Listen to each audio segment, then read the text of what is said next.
वाटिका कुंज गली नंबर 7 में रहती है अपने हस्बैंड के साथ। अब इनका ये 3 साल शादी हो गई है इसको। इन्होंने प्रेम विवाह किया था, हमारे घर से ज़बरदस्ती लेके गए थे जी।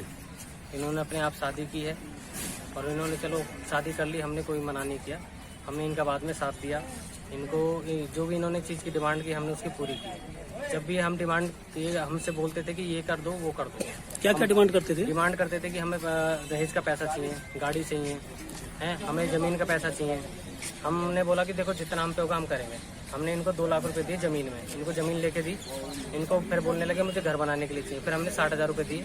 इनके पूरे परिवार के सामने ये बात हमने रखी, उनको सबको बताया और सब एग्री करते हैं उनके पूरे घर वाले कि हाँ तुम कोई कमी नहीं करते। 60,000 रुपये दिए। इन्होंने बोला मुझे बाइक चाहिए। मैंने कहा चलो तुम्हें बाइक देता हूँ। हमने इनको 1 लाख सवा लाख की बाइक दी, वो पिछले दिवाली पे दी थी लास्ट ईयर। और अभी हमारे 25 दिन हो गए, हमारे पापा एक्सपायर हो गए थे। तो वहाँ से जब मैं इनको यहाँ घर छोड़ने आया हूँ, अभी तो 10 दिन पहले घर छोड़ के आया हूँ, तो मैं नया इन्वर्टर लगा के गया हूँ उनके घर पे, सामान दे के। अब मामला क्या हुआ था, क्या झगड़ा? मामला ये था, रात को 2:30 बजे हमारे पास कॉल आता है इनका कि आपकी बहन की तबीयत खराब हो गई, आप आ जाओ। मैंने कहा चलो हम आ जाते हैं, पर ये बताओ कि बात क्या हुई है। तो उन्होंने हमें कुछ नहीं बताया कि तुम आ जाओ बस। मैंने कहा चलो ठीक है, आप हॉस्पिटल ले जाओ, आप दिखा लो, हम आते हैं। हमसे बोला कि इसने फांसी लगाई है। हमने जब मौके पे जाके देखा अपनी बहन को, वो तो बरामदे में पड़ी थी। हमने उसको देखा उगाड़ के। मैंने कहा चलो फांसी लगाए तो देखते हैं किसकी गलती किसकी नहीं है। तो कमरे में हमने देखा, उन्होंने बताया कि यहाँ पे इसने पंखे पे लटक के फांसी पंखे पे लटकी है। पंखे पे कोई निशान नहीं, पंखे पे कोई रस्सी नहीं, पंखे पे कोई ना टेढ़ा है ना कुछ है, ना गले पे कोई निशान है। गले पे बस नाखूनों के निशान है, जैसे अगर गला दबाते हैं ना वो निशान है। तो आपको क्या लगता है, क्या आशंका आपको? इन्होंने मारी है क्योंकि जो शरीर पे चोट के निशान है, शरीर पे चोट के निशान है, गले पे चारों तरफ निशान है। मैं आपको वीडियो दिखा देता हूँ। इससे पहले मारपीट की शिकायत आती थी? मारपीट हुई है, 3-4 बार मारपीट हुई है। अब कितने लोगों के खिलाफ मामला दर्ज किया आपने?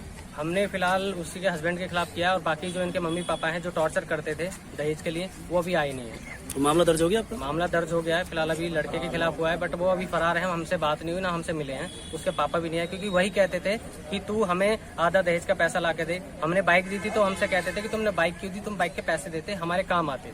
तो आपको लगता है कि ये हत्या है? हम बिल्कुल हत्या है जी, बिल्कुल हत्या है जी। क्योंकि जब हमने मौके पे जाके देखा कि फांसी का कोई भी नामो निशान नहीं है, उसके गले पे निशान है जैसे गला घोटते हैं। अगर फांसी लगाता है तो गर्दन टूटती है, आंखें निकलती हैं, जीभ बाहर आ जाती है, बट उनमें से कोई भी उसका सिम्टम नहीं है।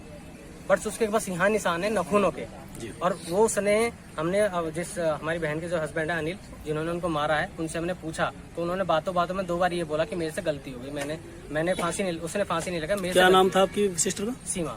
कितनी एज है उनकी? 24 साल का। बच्चा भी है कोई? जी, 8 महीने की बच्ची है।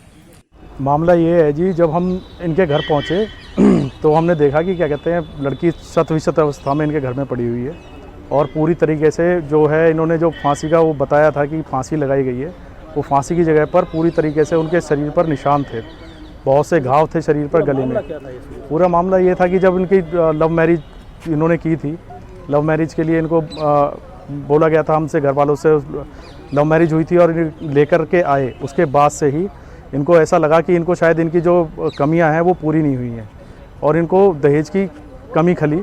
उसके बाद में लगातार ये अपने आप को दहेज की मांग करते रहे, डिमांड करते थे। इन्होंने डिमांड करी थी कि हमें अब क्या कहते हैं ज़मीन खरीदने के लिए पैसा दीजिए।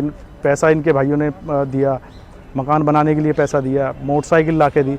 जो इनको लगा कि घर परिवार में शांति बनाए रखने के लिए जो भी चीज़ें चाहिए वो इन्होंने करी, अपनी तरफ से पूरी कोशिश की गई, मगर उसके बाद भी इसको कोई समस्या का समाधान नहीं निकलता देखकर ये बहुत बार मारपीट हुई थी। कई बार पंचायत भी हुई, इनको ला करके बताया गया और इन्होंने अपनी गलती मानी भी। पहले इनके घर परिवार वालों के सामने गलती मानी। तो आपको क्या लगता है हत्या की है? ये सरासर हत्या है, इस पर पूरा शक है हमें इस चीज़ को लेकर के। अगर पुलिस सही ढंग से इसको पड़ताल करती है तो ये ज़रूर हत्या का मामला निकल करके आएगा।